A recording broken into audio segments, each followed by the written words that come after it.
Let's do this. The Cult of Hockey podcast by the faithful and for the faithful. I'm David Staples of the Edmonton Journal, and I'm here tonight with Bruce McCurdy. Hey, Bruce. Hey David, how are you doing tonight? Real good, real good. That was that was that was Oilers hockey at the speed of sound, Bruce. I think there was sonic booms going off all game long there because they were flying out there in a 7-4 win over the Nashville Predators. Bruce, let's get right at this. We got two good things, two bad things, and two numbers, and we're going to do two good things each. So we got plenty of talking to do. What is your first good thing?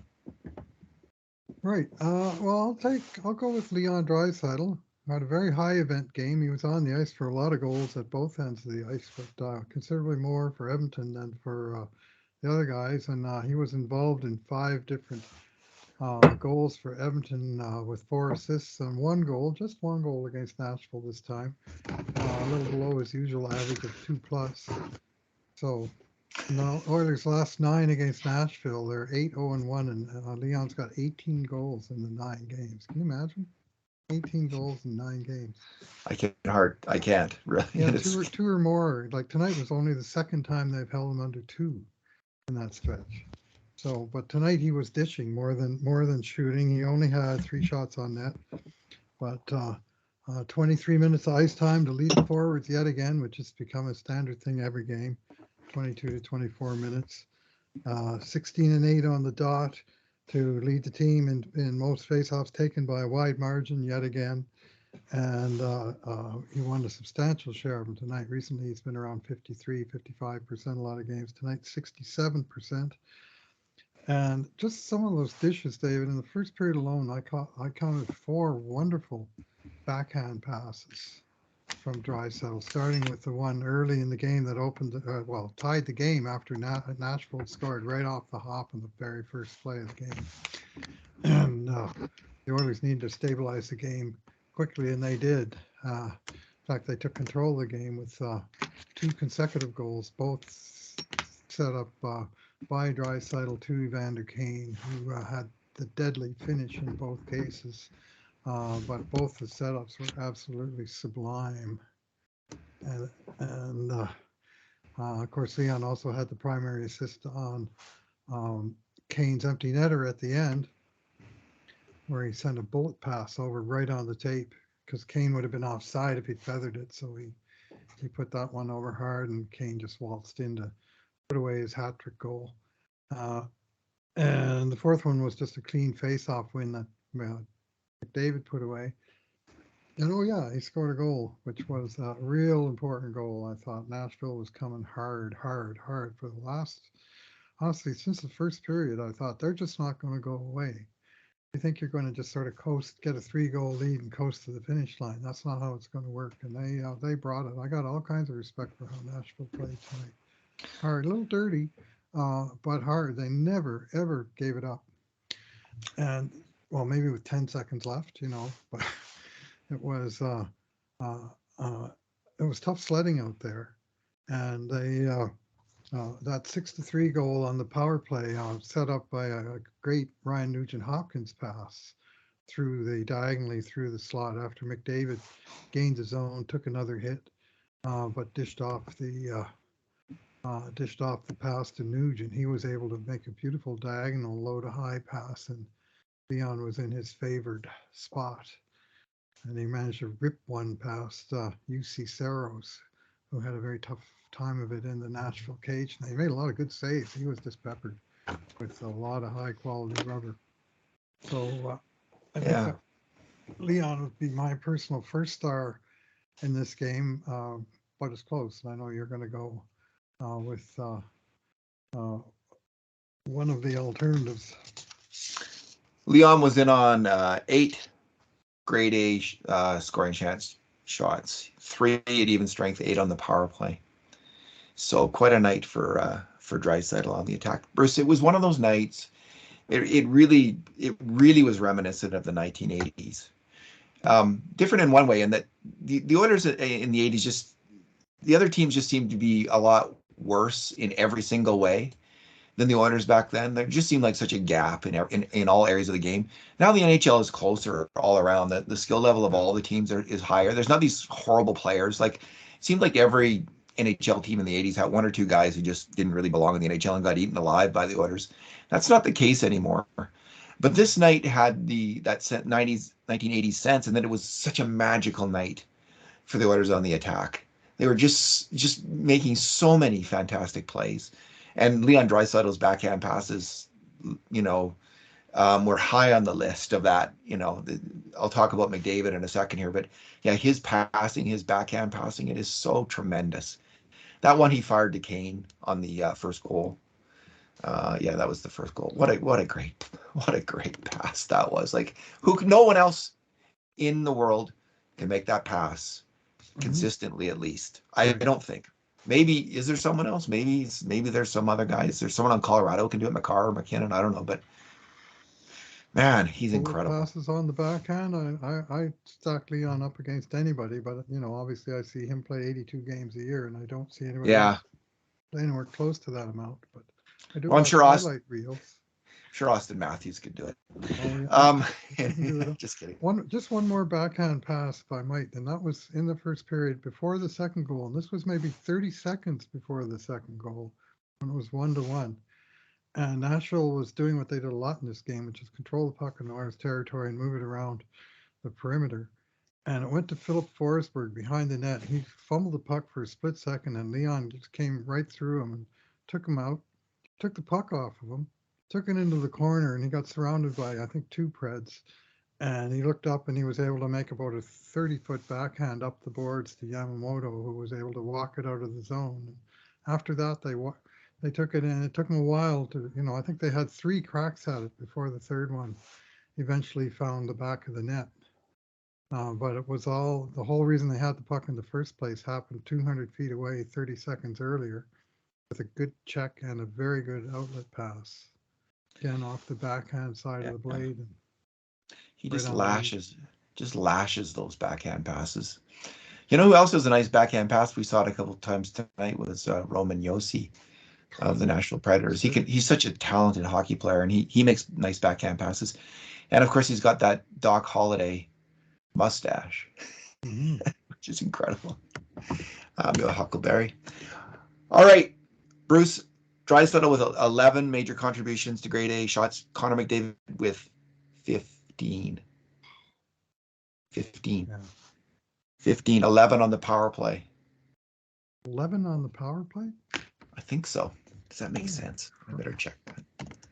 Well, that's what we got. Oilers power play had 13 shots. Yeah. So we have 11. Nashville's had 4 shots and 2 goals.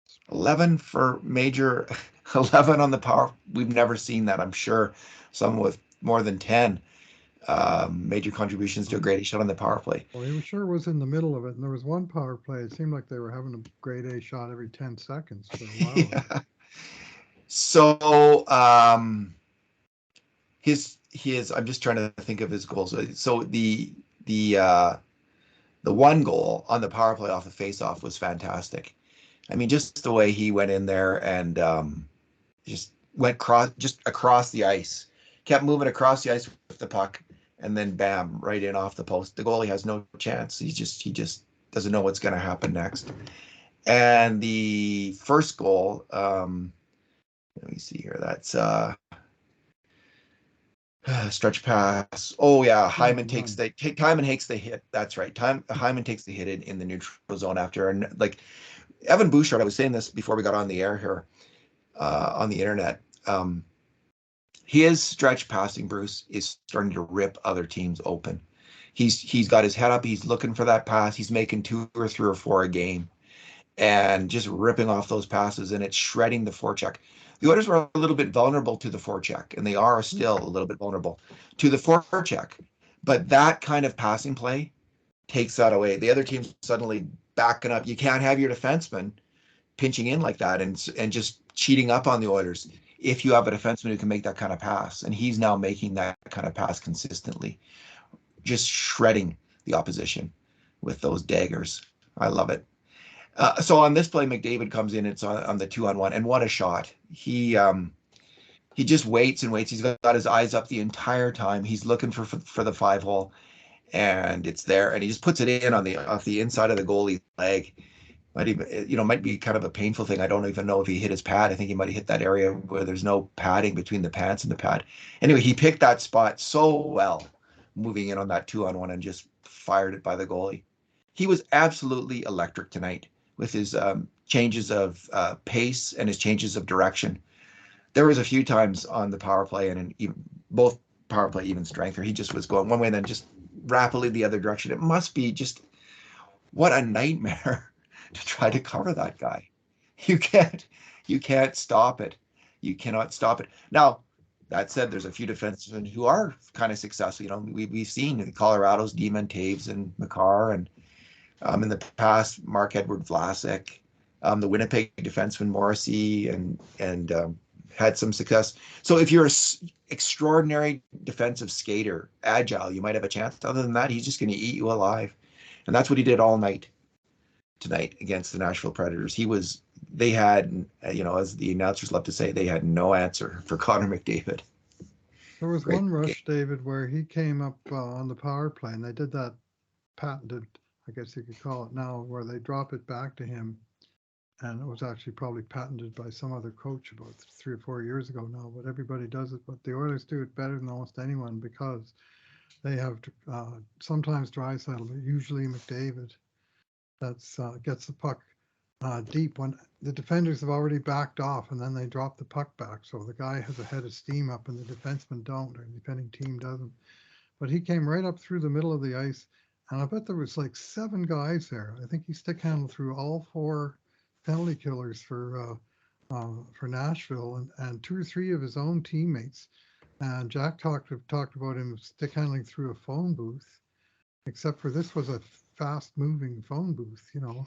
Usually you think of nothing moving very fast, and he went right through the phone booth and didn't even break the glass. He just came right on out the other side with the puck and wound up firing a wicked drive that, unfortunately, Cerro stopped. And I say unfortunately because that would have been a nice one to see. Those are the ones you more often going to see him on the highlight reels if they wind up in goals. But the rush was breathtaking.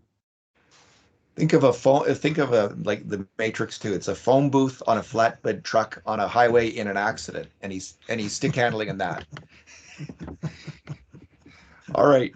I think that was in the Matrix 2. I think Connor McDavid was in that movie. All right. What's your second good thing, Bruce? Yeah, lots of good things tonight, but I guess I'll default to the hat-trick man, Evander Kane, and his 3 goals, including the 2 that turned the game in the first period, from a 0-1 deficit to a 2-1 Oilers lead, both on great shots that we've already discussed and described to some extent. The empty netter was the icing on the cake, put it away, where the 3 main men on this night all handled the puck in rapid succession, but it was actually Kane himself who made that empty net goal with a great play in his own end, where he not only skated right through the Nashville guy that had the puck, but he chipped the puck off of him, tipped it over to McDavid. Now McDavid and Draisaitl are breaking out of the zone with Kane catching up, and only good things are going to happen from that scenario, and they did. So that was his hat-trick goal. He had 8 shots on net in this game, tied Connor McDavid for the most, 8 shots on goal in this game. That's usually you see a guy with 8 shots, he's 3 or 4 ahead of anybody else on his team. But tonight those guys were both firing away. Just a couple of hits, but as usual, bull in the china shop attitude. And this was a game where Nashville was pushing hard, and the Oilers needed everything that they, everybody pushing back as best they could. And I think largely they got it, even though they, they clearly were the lesser of the 2 physical teams in this game. But I wouldn't say they got pushed around in this game, which is the main thing. Yeah, they remind me of the Calgary Flames, the Nashville Predators. Just not quite as high a level of talent, but just a big, tough team. Maybe even tougher than the Flames. I hope the Flames and the Predators meet in the first round of the playoffs. All right. My second good thing, Bruce, is going to be the kind of some unsung guys on the team. Tyson Barrie, he's had a fairly rough start to the year, defensively especially, and he hasn't shown as much flair moving the puck. He's leaked a high level of shots against at even strength, but tonight I believe he kept a clean sheet, which means he didn't make one mistake at even strength. And I thought he was really getting involved in the play on the attack, and he made an absolutely gorgeous pass to Derek Ryan on Edmonton's fourth goal, which Devon Shore and Holloway were also involved in. They had made an earlier really nice rush and play where Shore put it from a little distance, but Holloway was screening the goalie and Shore put it off I think either the post or the crossbar. Yeah. The fourth line, this is the first time that the Oilers, I think, have had all four lines going to some extent. And I think probably got the better of the play in my view. Each of the four lines, I don't know if the third line had a lot. Well, they had one really good chance, as I recall. But all four lines were going, and they had a fourth line. I mean, the Oilers have gone without a fourth line in many games, so that's the reason you haven't seen that. Part of the reason we haven't seen that before. But this fourth line of Holloway, Shore, and Ryan looks like it has some promise. I mean, Shore looked like he was elevating his game playing with Holloway, and Holloway was fast, buzzing around. He looked like he could have been on the kid line in the 1990s playoffs, Bruce, from the style of play, with Joe Murphy, Adam Graves, and Martin Gelinas. He would fit right in that kind of style of fourth line play. So I'm not sure they have all the elements in place, but Holloway, I know there's been talk recently, should he be on the fourth line if he's only playing so many minutes a game? Does he deserve to be here? Would he be better served back in Bakersfield? Well, my thought to now has been that he's just coming back from an injury. He's just getting his game together. Let him play in the NHL. Like let him see if he can stick here after coming back from an injury, because he was really good in preseason. Let's see what he's got, because we don't know yet, because he's just getting healthy again and he's just getting into the game again. And tonight, I think, was his best game by far that he's played, and he looked really good. He looked like he belongs in the NHL. And there's enough, some players on the top line are struggling. Kailer Yamamoto's struggling. I'm guessing he's also coming back from injury, and I think he's still playing hurt.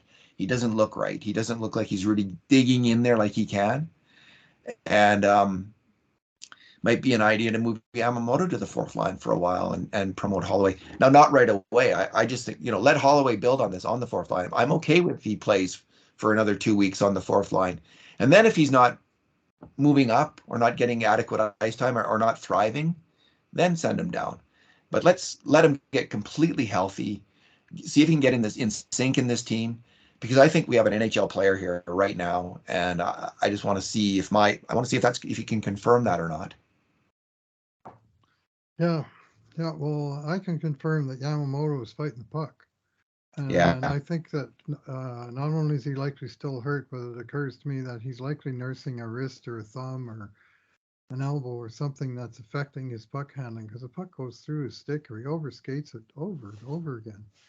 And tonight he hung in there, and he actually played his best hockey after he really got clobbered in the second period. Twice he got run into the boards, Yamamoto. And after the second one, he got up mad, and he was all over the puck for the next 45 seconds and playing with they call reckless abandon. And Yamamoto had no hits officially, but anyway, he's fighting it. I like that sort of display of gumption from him at that point, because this was a game where Angels would fear to tread.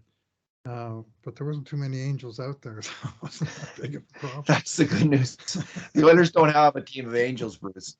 That's why they got Evander Kane, right? Like, and he's and Nima Linen. They've got some big tough players like Draisaitl. Cece's a big guy. Hyman's a big guy. Greased a couple of guys tonight too. Yeah, Kulak was playing fairly tough hockey. He's not. Fogel's a big guy. Holloway's a big guy. This isn't a small team. McDavid's a big guy. So the Oilers aren't going to be easily pushed around by any team, I don't think. What's your bad thing? Yeah. Bad You and I, we kind of cross swords a bit. You go ahead, and I'm going to figure out my other All bad right. thing All because right. Mine's yours encompassed mine. okay. Sorry. So, no, no, it's Mine is fine. mine's Gives Jack me for your second Campbell. one. Mine's Jack Campbell. Um, the grade A shots were 20-10 for the Oilers in this game, according to our calculations, and a subset of that was 5 alarm shots. There was 7 by the Predators and 10 by the Oilers. And so if you work that out in terms of expected goals based on our system, the Predators should have scored 3 goals and the Oilers about 7, 6.7, I think, something like that. So the Oilers got about the right amount of goals, and Campbell let in the Oilers. The Preds got an extra one. Of course, the Oilers got an empty netter out of that. So Right.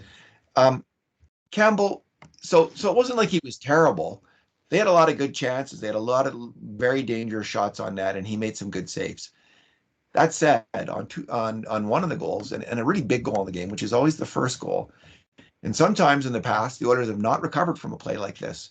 But in a lot of ways, it was very much a nothing play. Yeah, the puck gets kind of thrown at net, and it goes off Nurse's skate, and then it goes off CC's stick, and it bounces in on Campbell fairly fast and sudden. But he's the goalie, right? Like that's your job. Handle that, deal with that. And what he does is he puts an easy rebound Right to onto the stick. the Nashville forward who's coming in uncovered. So I just think you got to be quicker.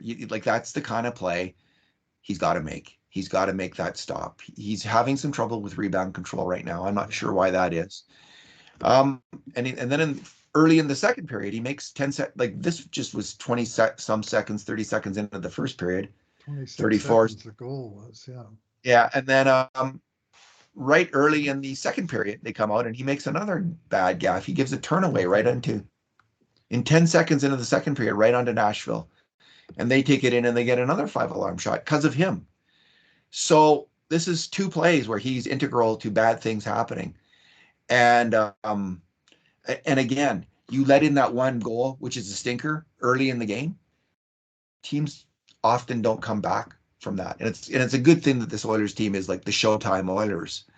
Um, they're an amazing attacking team, which can come back from 1 and 2 goal deficits regularly. But when the Oilers weren't that a few years ago, this is what killed them. You know, Talbot was letting in those early goals and Koskinen, and they didn't come back and they missed the playoffs a couple of years. So it's a different type of squad. But, you know, I did a post, Bruce, on this issue because there's lots of people, you know, what I would say overreacting to Campbell's bad play right now and overreacting to Skinner's good play. And what strikes me with goalies is just how up and down they are. So I was just looking back over the last few years of, well, in the McDavid era of the kind of the hot streaks and the bad streaks in terms of save percentage of the goalies, and it's amazing. You know, most of the goalies were going through at least one, and often 2 extended terrible streaks a year. Even Cam Talbot in his great year in 2016-17 went through a really rancid streak of 7 games where he had a low save percentage and wasn't making the saves. He did have like a 40 game hot streak in that where he would rarely have more than 1 or 2 games in a row with a bad save percentage in those 40 games. He was incredible that year. But every year, so last year, for instance, Koskinen had 2 streaks of 7 games or more where he was really good, like with 930, 920 save percentage, that, you know, high up there. And then he had 2 really terrible streaks of 7 or more games. Mike Smith had 1 each, a really bad streak and a really good streak right at the end. In fact, that good streak Mike Smith had at the end of last year was the best streak we've seen from an Oilers goalie in terms of save percentage in the entire McDavid era. He was at 960 something. Anyway, so my point is, It's the best let's since Nikolai Hadabulin in October 2011. yeah, um, indeed, the Bulin wall. My point is, let's not overreact to Jack Campbell's troubles right now. He was hot and cold last year with Toronto. He had a really great hot streak along with a really bad down streak. And I think the down streaks often come for the goalies when they're injured.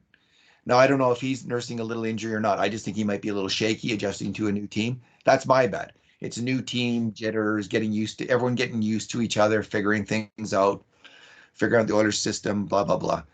He'll be okay. He will go on a hot streak. And as good as Stuart Skinner is right now, he will go on a bad streak. These things are expected with NHL goalies, at least in Edmonton, and I doubt they're that different than most other NHL goalies. So I don't think it's time to overreact with Campbell. I think he's going to be okay, but he did have a rough game tonight. Well, he's won. What is he? 5 wins, 2 losses. So that. I mean, he's won games by scores of 6-4, 6-5, and 7-4. Or you wouldn't really say the goaltending was what was the what won them those games, but he didn't lose those games. I think some of the jitters may just be the weight of expectations with that new contract. Yeah. Anyway, let's hope that he gets past it. I mean, the first month was, I got to say, I'm still in sort of show me state with Campbell, and that first goal was an example of. He said, "Let's not overreact." One of the things I've seen him do, I think, is overreact, which is when he sees a puck late and he makes an emergency save, his rebound control is terrible.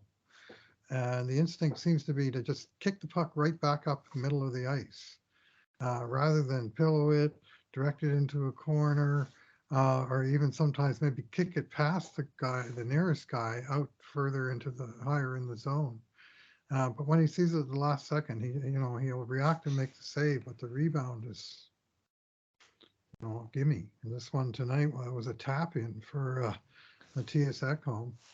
And it was the puck, it was a weird shot. It hit Nurse's skate and it deflected. And that's why Ceci was, he'd already reacted to it. And then he kind of, because Nurse tipped it, Ceci's stick was too far to one side. And he wound up tipping it in on goal. So it was a double deflection, but the darn thing was never going at any speed. And I just thought Campbell could have done more with it in terms of protecting the, not putting it in such a bad spot. So I did not like that goal, especially right off the start of the game. That giveaway, I think it was 4 seconds into the second period, was pretty atrocious.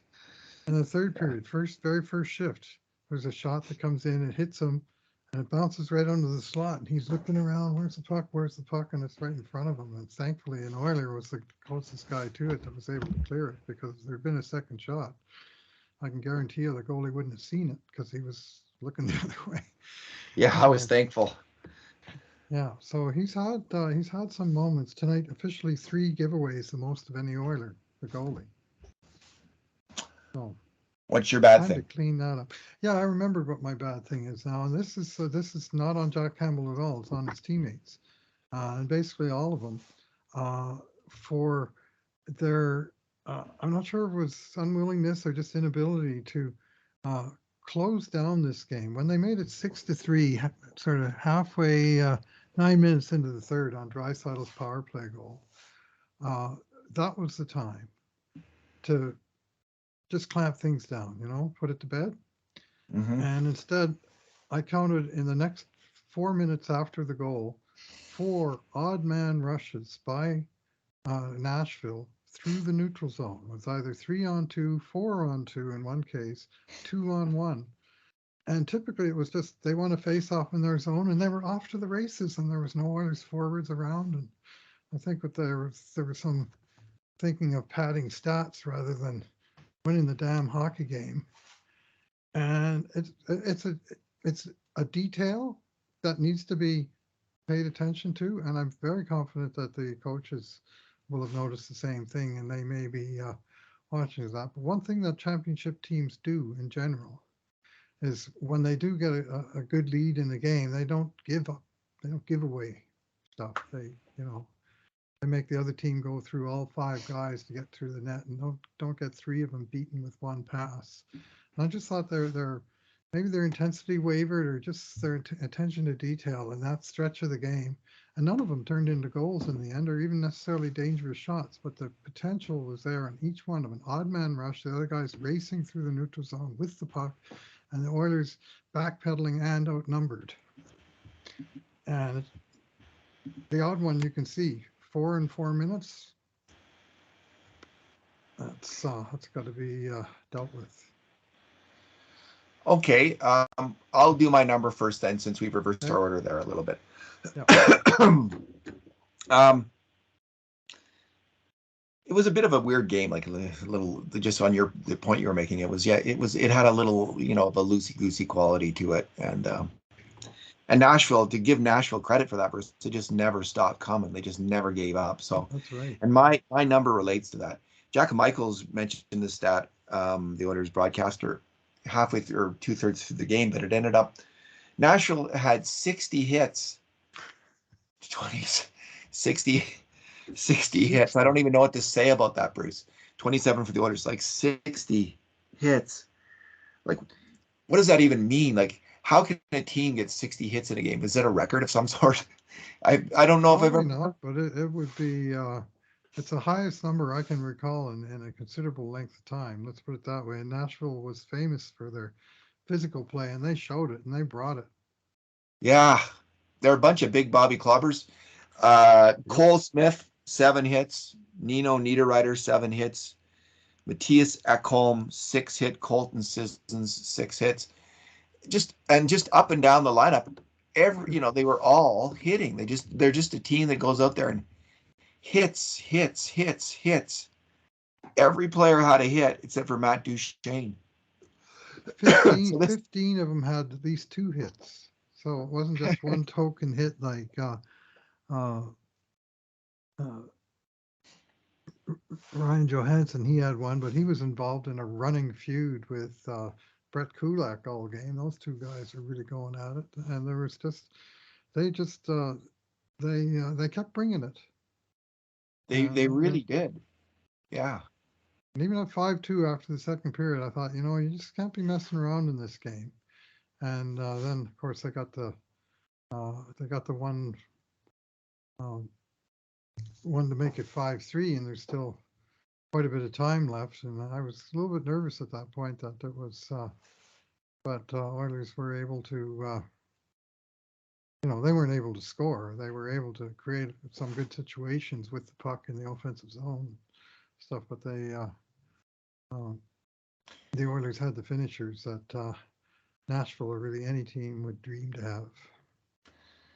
Yeah, Nashville's one superstar short of being like a playoff, like some kind of playoff threat, a team that could do something. Maybe they should trade with Vancouver. Try to get Elias Peterson out there, or JT Miller, someone like that, and send Vancouver some character hockey players. Anyway, what's your number? My number is 5.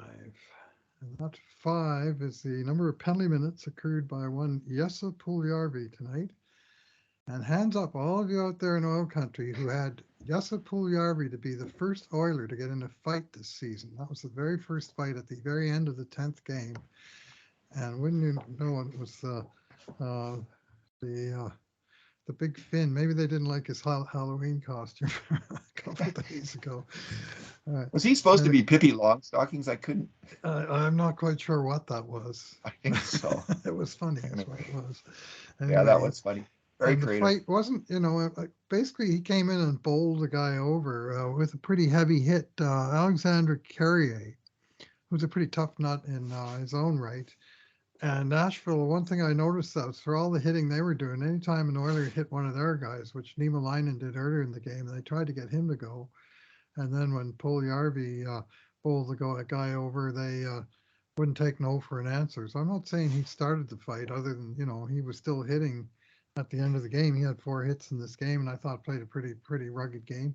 But once the gloves were off, and they were both in there, and that's his first in his career for Jesse Puljujarvi in 268 games, I think it is, something like that.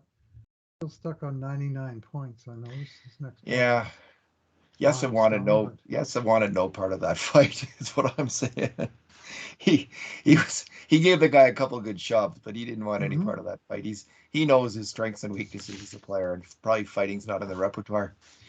The guy Bruce. popped him before he was ever in there, and then once Yeah, he got his gloves off, he was he was on the defensive, but he was not sure. entirely backing down. And Yeah, I was just anyway, hoping he wouldn't get injured. Was my yeah, main hope. well, mainly yes. Honestly, as I was watching it, I was thinking, don't throw a punch, you'll break your hand. Don't take a punch, you get a concussion. Just tie the other guy up, which is I'm glad to see when the refs got in there fast. Speaking of, there's a lot of pressure on the NHL players, Bruce, but this new pressure for the Halloween costumes Mm-hmm. is just out of this world. Like you're on Twitter the next day or a Halloween day or the next day, and it's just flooded with all kinds of creative and unbelievable photographs of the NHL players in their Halloween costumes. Man, I would not want that. That's too much. It's too much. Anyway, are we done? You got to do the game grades tonight, so I do. got to get after it. Grades. Plus, you're going to do the 10 game grade summary coming up. Yep. That's tomorrow because this was game number 10, which they now finished at 7 wins, 3 losses, thanks to the 5-game winning streak that completely turned around what had been a pretty slow and sloppy starting to the season. Damn. So it's all the games in regulation, David, and almost all of them close. There was a goalie pull in 9 out of the 10 games. And only in the Pittsburgh game was there, it was 6-3 down the stretch, and Pittsburgh didn't bother to pull the goalie. But even that game, Edmonton was way behind and had to come back to win it. Like it wasn't like an easy get the early lead and just skate away from them all night.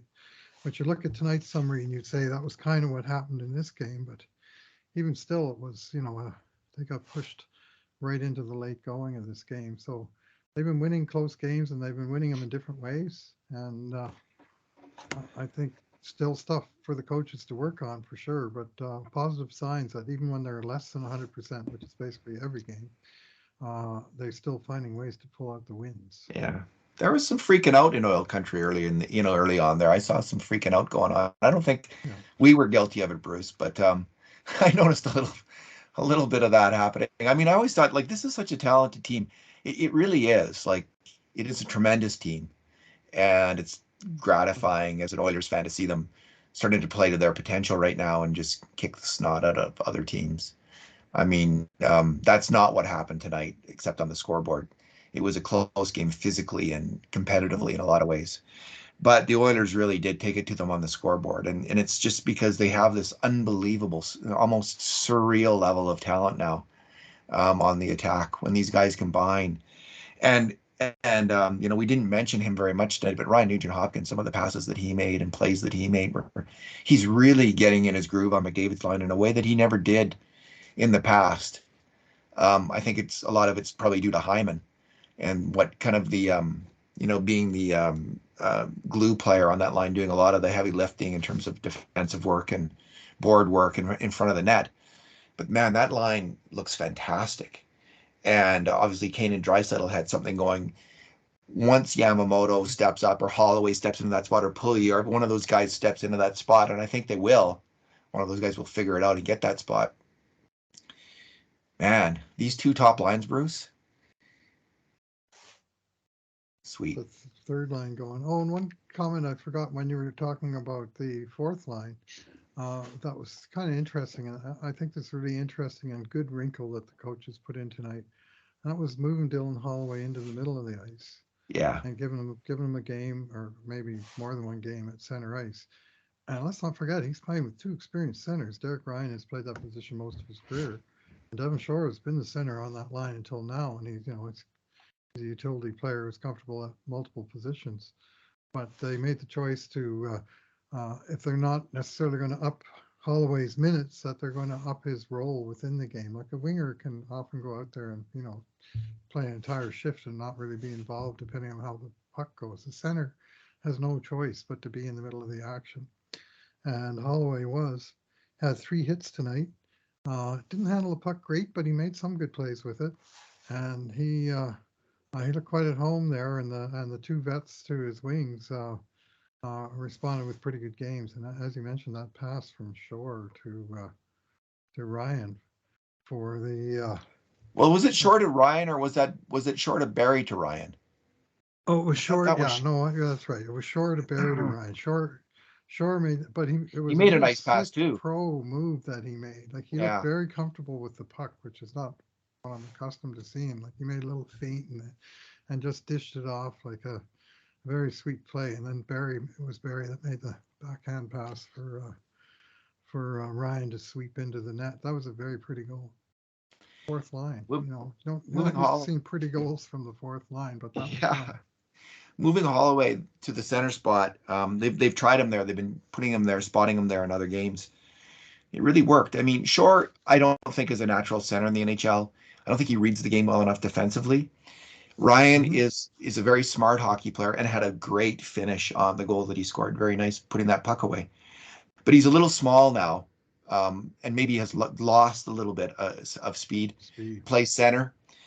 He's always been small, but he's lost a little bit of speed, I think, to really get by at center.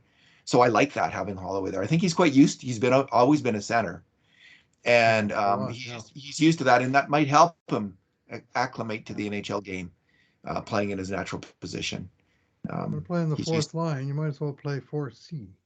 Yeah, Let's get a little more. And he did play almost 11 minutes tonight. His first time in double digits, so he did see a nice bump in his ice time. So positive arrows for Dylan Holloway.